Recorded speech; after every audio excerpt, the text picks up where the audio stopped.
Good morning. Another video here, since there's another topic that's been kind of in question a little bit more recently again. It's always been an issue, but I have talked about the difference in grants in that third video on my channel.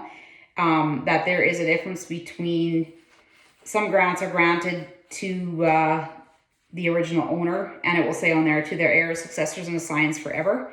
And then some grants are granted in fee simple. It's the older grants from 1907 and earlier that are granted in assigns forever. And then the ones from 1908 and later, they are pretty much all, without exception, granted in fee simple. Except I came across one the other day from the 20s that was granted in assigns forever as well. BC is different. Their older grants or more current grants are also multiple of them are granted assigns forever too. But okay, so now some will say that if you have a fee simple grant, you cannot establish an allodial title, and I'm not going to argue with that point, but I would call it something else. I still think that you can obtain equitable title to your land, even if you have a fee simple grant. And equitable title would essentially give you all the same benefits, if you will, as an allodial title would. So my theory for the opinion that I have, that I'm of, with this whole thing, and I feel free, if somebody knows more than I do or has done different research than me, you're welcome to contact me and just put a comment or a blurb in the comment section that you want to contact me, and I will give you my email address and we can talk. I have no problem with that. But so the reason why I have not been uncomfortable to do this process for fee simple grants is I have noticed on all the titles that I've done, so there'll be a grant that was, let's say it was granted to John Smith in 1905, the northeast quarter of blah, blah, blah. And then it will say to John Smith, his heirs, successors, and assigns forever. Then within, let's say that grant was granted in November. Within, sometimes even the same day, but usually within a week or a month, for sure within the same calendar year, there will also be a title right after that grant stating that John Smith has a certificate of title to the northeast quarter of blah, blah, blah. So what appears to have happened there is, okay, so you know how when you go purchase a vehicle, when you have your bill of sale, and if you can ever get a copy of the MCO or the new vehicle information statement or whatever they call it here in Canada, if you cannot get yourself a copy of that and you have your vehicle, you have equitable title to that vehicle, meaning you own that vehicle.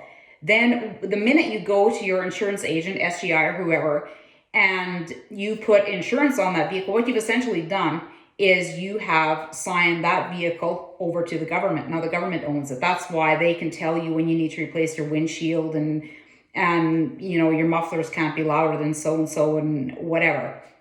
It's because they own it. So you have to listen to their rules. And they own it because you willingly signed it back to them. So what appears to have happened now with these grants is that John Smith had equitable title to his land. He owned the land, and then he took and brought that grant into the land titles office, registered it with the government, and now he has a certificate of title. He has legal title to the land now instead of equitable title. And as I say, when legal title and equitable title merge, legal title supersedes equitable title. And now this phenomenon is not limited to assigns forever grants. This happens on the fee simple grants as well. If somebody was granted a grant in fee simple on November 8th of 1909, then invariably on November 9th or maybe December at the latest, they will have a certificate of title. The exact same individual. It says the exact same thing on there, except now it says he has a certificate of title versus that he was granted the northwest quarter of section 18 or whatever. So then if those fee simple grants didn't mean anything, then those people should not have had to go and register that land. That's my theory. I know that on some of the grants that were granted like really late, there'll be a grant number on there, but the grant number will be a title number and it will say they were granted a certificate of title. Those grants, that's a different story. But the grants where it says they were actually granted the quarter section in fee simple and then they had to go register it, I feel like that fee simple grant was still an equitable title. So then to prove myself wrong or back myself up, I wasn't sure what it was going to be. I borrowed a copy of, it's the 4th edition, I believe. Yeah, 4th edition Black's Law Dictionary. And I looked up the definition of fee simple and this, so I'll backtrack just a little bit. I Googled what is, the definition of fee simple, and it says fee simple is an absolute title except you are subject to zoning bylaws. Another definition says it is absolute title, but you have to pay property tax.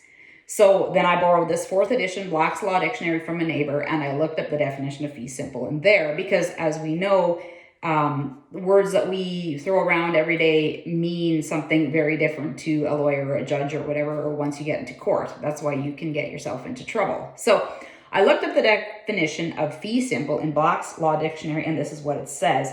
Absolute. A fee simple absolute is an estate limited absolutely to a man and his heirs and assigns forever without limitation or condition. And I think that part is key there. It is limited absolutely to a man. So that is where I say in that 3rd video that if you want an allodial title established on a fee simple property, then you have to be a man or a woman, not a legal entity or a corporation or whatever you want to call it. You have to go back to who you really are. Further on down here, it says, an absolute or fee simple estate is one in which the owner is entitled to the entire property with unconditional power of disposition during his life and descending to his heirs and legal representatives upon his death intestate. The estate which a man has where lands are given to him and to his heirs absolutely without any end or limit put to his estate.